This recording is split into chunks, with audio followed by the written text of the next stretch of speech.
নারী, আমি পারি, শক্ত হাতে আমি দেশটাকে গড়ি।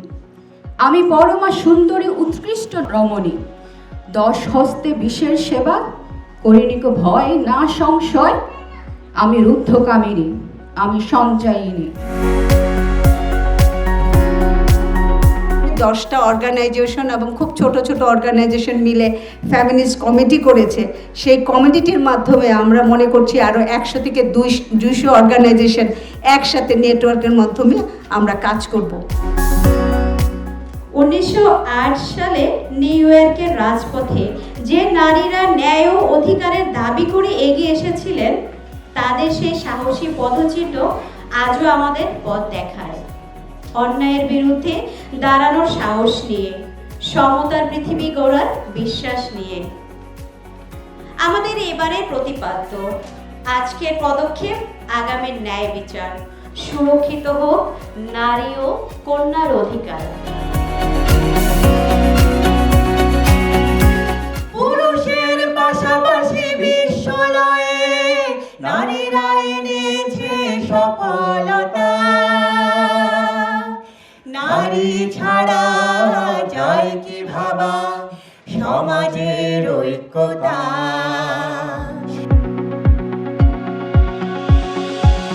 পারিবারিক সহিংসতা প্রতিরোধ আইনকে যে একটা এনজিও আইন বলা হয়, আপনারা কি জানেন? এটা নাকি এনজিওরা জোর জবরদস্তি করে একটা আইন নিয়েছে। আমরা মনে করি যে পারিবারিক সহিংসতা প্রতিরোধ আইন একটা আইনের মাধ্যমে স্বীকৃতি এসেছে যে পরিবারে আমি যে সহিংসতার মুখোমুখি হই, এটা আসলে অন্যায়।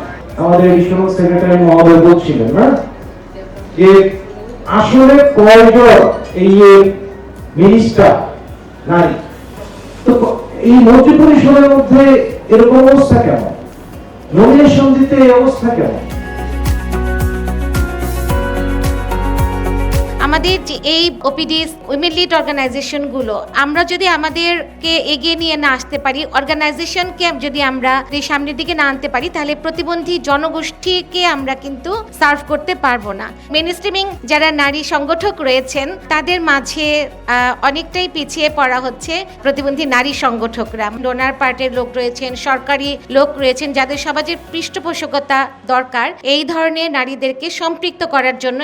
অ্যাসিড ভায়োলেন্সের শিকার হচ্ছে যে মানুষটা, সে কিন্তু প্রতিবন্ধী হয়ে জন্মায়নি এই পৃথিবীতে, কিন্তু আমাদের কুৎসিত মন কিছু মানুষের খুবই বাজে একটা চিন্তা ভাবনা থেকে আমরা এই ঘটনাটা ঘটাচ্ছি এবং তাকে কিছুটা প্রতিবন্ধীর দিকে এগিয়ে নিয়ে যাই।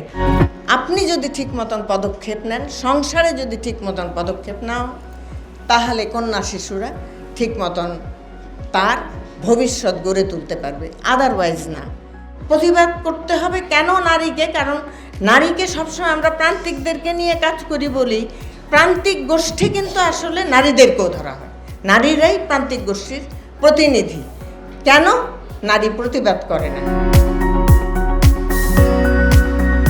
ওরে ওরে ও ভাগা, কেউ কথা না কয়, যদি সবাই থাকে মুখ ফিরাই, সবাই করে ভয়, তবে পরাণ খুলে ও তুই মুখ ফুটে তোর মনের কথা একলা বল রে। যদি তোর ডাক শুনে কেউ না আসে, তবে একলা চলো রে।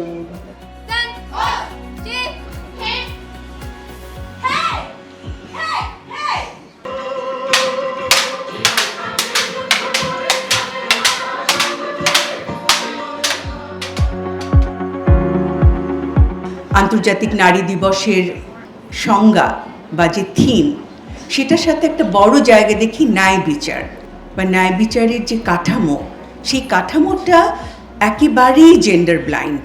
এবং এই জেন্ডার ব্লাইন্ড বলেই আমরা নারীর যে ন্যায্যতা, নারীর যে সমতা, নারীর যে অধিকার, এই জায়গাটা অনেক সময় বুঝতেই পারি না। আজকের পদক্ষেপ আমার মনে হয় সেটাই হওয়া উচিত যে এই পরিবর্তনের জন্য সবাই আমরা কথা বলবো, এক সুরে কথা বলবো। তো সেই জন্য কিন্তু এই 10টা সংগঠন একসাথে আছে। এই 10টা সংগঠন যদি একসাথে কথা বলে, তাহলে এক ধরনের মুভমেন্ট বিল্ডিংটা হবে। নারীর জীবনের যে কালো ছায়া, মাকড়াসার জাল, এই নারী কিভাবে মাকড়াসার জালের ভিতর থেকে বের হয়ে আসবে, বাধা থাকবে, আমার পরিবার পরিজন সব থাকবে, তারপরেও আমাকে সে বাধা থেকে বের হয়ে এসে সমাজের জন্য কিছু করতে হবে। সবাইকে অসংখ্য ধন্যবাদ জানিয়ে আমি এখানে প্রোগ্রামটাকে শেষ করছি।